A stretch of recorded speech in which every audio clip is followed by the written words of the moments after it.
Ian, spend a minute or two on Russia and Ukraine, if you will. Obviously, the war keeps going, although Russia seems to have backed off for the moment on some of the missile strikes.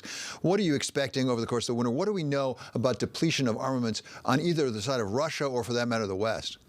I'm not sure they backed off. I mean, there were a lot of drone strikes against Kiev over the course of the last 12 hours. It just so happened that the Ukrainians were able to knock them down. Now, the biggest story in the last 24 hours has been the Americans now talking about implementing the Patriot missile defense system on the ground for Ukraine. It's one of the most advanced defense systems that exists in the world. The Israelis, of course, have that through Iron Dome. Ukraine is way too big to defend everything, but you could defend the capital that way. You could defend key military installations that way, and the Russians wouldn't be able to get through. It's a very expensive program. We're talking about billions of dollars, maybe even more than 10 billion, depending on how big they decide to go.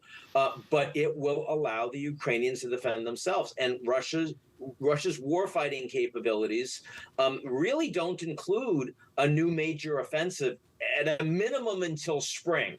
So this is humiliation and degradation of the Russian political system and of the Russian economy. And at some point, you have to think that Putin's going to want to whack back.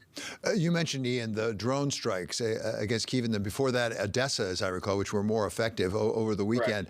A lot of the drone activity is coming out of Iran, as I understand it. We are hearing that there is a growing closeness in defense and strategic relationships between Russia and Iran. How close are they getting?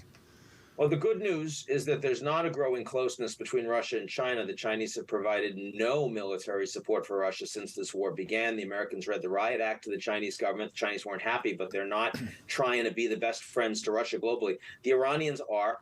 And it goes both ways. The Russians are helping the Iranians with repression at home, and the Iranians are helping the Russians with repression abroad, with a lot of defense, a lot of drone sales, and increasingly expected to see ballistic missile sales. And that is allowing the Russians to continue the war against Ukrainian citizens, to pursue war crimes against Ukraine.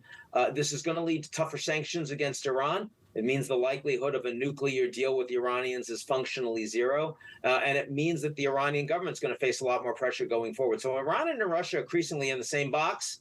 And in the same way that if you're in the Middle East, if you're a Gulf state, if you're the Saudis, or if you're Israel, you consider Iran to be your top security threat in the region. Nothing else is close. Increasingly, NATO is going to feel that way about Russia. And I don't see any way out of either of these stories.